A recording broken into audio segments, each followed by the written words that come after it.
Greetings and welcome to another lecture in psychopathology. What we're covering here is we're continuing on with substance-related disorders, and we're going to start out with a category of drugs called the depressants. They're also known as sedatives, and quite frankly, I've already talked about one of the major members of this category, which is alcohol.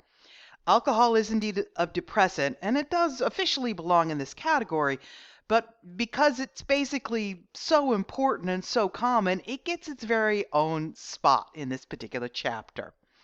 But alcohol, like depressants and sedatives and tranquilizers and whatnot, create a feeling of relaxation. They do this by literally slowing down the brain. They just slow it down. They depress it, as in you press something down. So it winds up the brain being less active, causes us to feel relaxed, causes us to feel sleepy.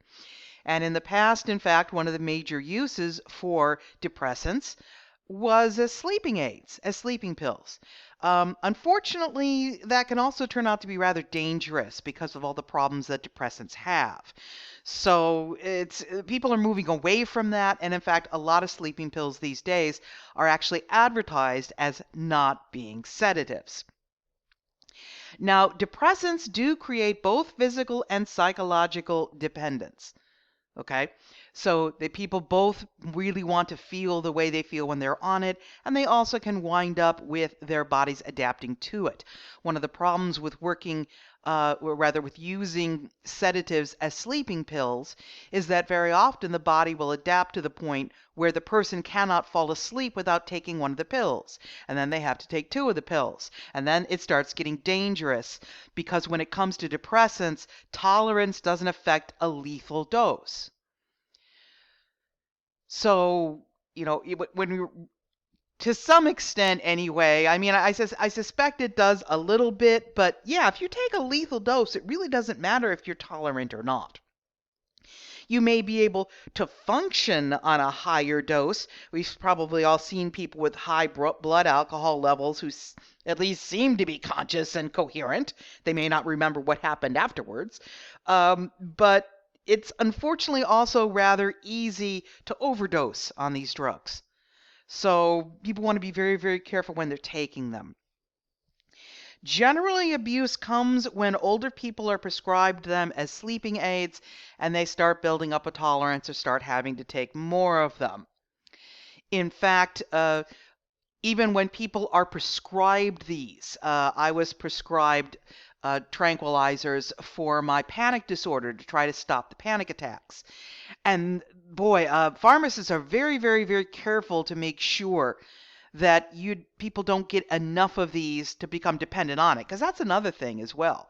If someone has panic disorder or an anxiety disorder, the idea is that these depressants should only be used when absolutely needed. They should not be something that a person takes regularly, because when that happens, hello, abuse. And it can be a real problem with these sorts of things. Now, like alcohol, again, withdrawal is worse. Now, your general depressants that are more focused perhaps than alcohol are not as dangerous to withdraw from. As I mentioned before, and I'll mention it again, alcohol is really quite dangerous. People die from alcohol withdrawal. It doesn't generally happen with other depressants, with other sedatives. But it is a lot worse than with opiates. It really is not a pleasant detox. Not that any detoxes are pleasant, but yeah, it's not a barrel of laughs. And in fact, one of the better ways for people to go off this, and this may also be true for alcohol, but like I said, if you're physically dependent on alcohol, it's really good to detox under a doctor's supervision, is to do reduction. Is to just generally take less and less and less and less of the drug. This is probably a good idea for withdrawing from other things as well, whether it's caffeine or nicotine. In some ways, it does seem that reduction might be better than cold turkey. Depends on the individual. But when it comes to physical side effects, reduction is definitely better, because it may be possible to ease one's way through withdrawal without having the really nasty withdrawal symptoms that one might get from going cold turkey, from just stopping.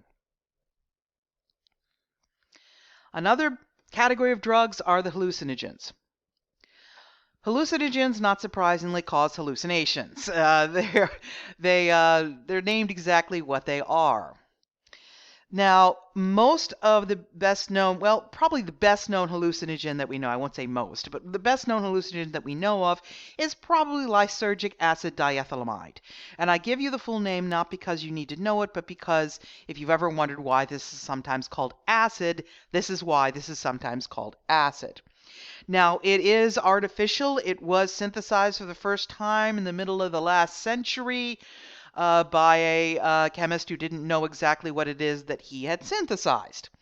But it turns out that this indeed is a drug that causes hallucinations for a period of time after it is taken, usually about 8 hours. And these hallucinations can be all sorts of things. Sometimes they're depersonalizations, where people feel like, they are one with the universe, or perhaps the opposite, that they are entirely separate from it.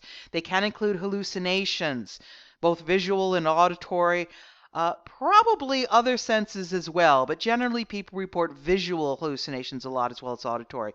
Mood swings, people can go from very happy to very sad to very frightened relatively quickly. Detachment, people feel might be part of that depersonalization where people feel kind of separate from the world. I will tell you that it is also possible for hallucinogens, particularly LSD, to produce what are known as flashbacks. A flashback is an episode where a person feels the way that they do while they are on the drug, even though they haven't taken a dose. But they feel exactly the way they did while they were on the drug. And this can come months or years after they've taken it. And quite frankly, we don't know why.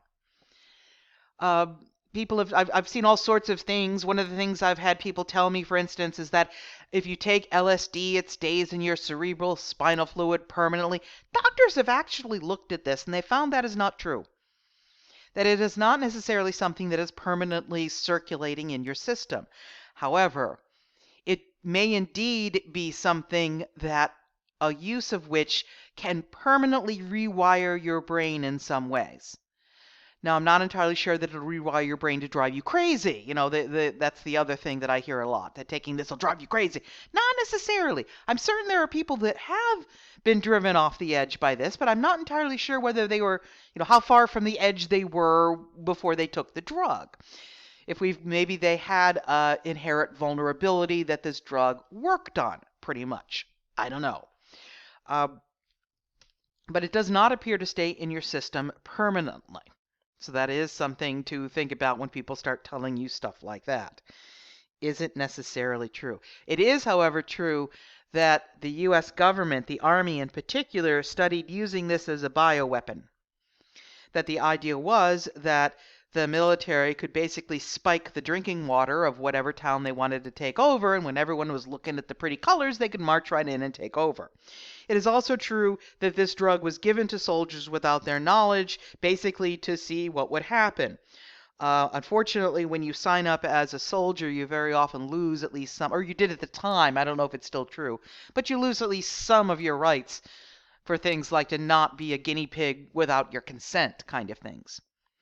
It is also being used, along with some other hallucinogens, including one I'll talk about in a minute, in therapy.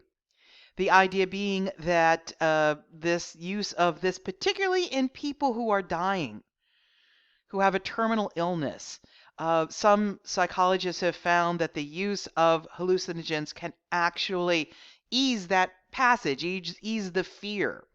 Other people are taking what are known as microdoses of hallucinogens. It's a dose that is smaller than the usual amount needed to cause the reaction, to start a trip, as it were. But people report just taking this microdose actually helps them relax, it helps them work, it deals with anxiety. A lot of this stuff hasn't really been tested because testing LSD, from what I understand, is illegal. Because the drug is illegal.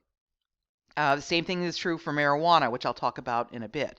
But it is interesting. There may actually be a bit of a market for this sort of thing. The next two hallucinogens I'm going to talk about are indeed all natural. By the way, natural doesn't mean safe. Lead is natural. Arsenic is natural. Doesn't mean it's a good thing. Mercury, natural. Mescaline is a hallucinogen that comes from the peyote cactus. It has been used in religious rites by Native Americans of the southwestern U.S. for a very, very long time now. And in fact, certain churches in the southwestern U.S., Native churches, have indeed gotten permission to use mescaline as part of their religious ceremonies. That was a battle. Next, assuming I can get this to move, we have psilocybin, which is found in certain variants of mushrooms that are also known as magic mushrooms and shrooms and any of a number of other names. One thing I would like to point out with mushrooms is that there is a very, very fine line between a hallucinogenic mushroom and one that will kill you deader than a doornail. That fine line also exists between edible mushrooms and mushrooms that will kill you deader than a doornail. I would be very, very, very careful when taking mushrooms from anyone who is not a mushroom expert. And in fact, even from a mushroom expert, I would worry.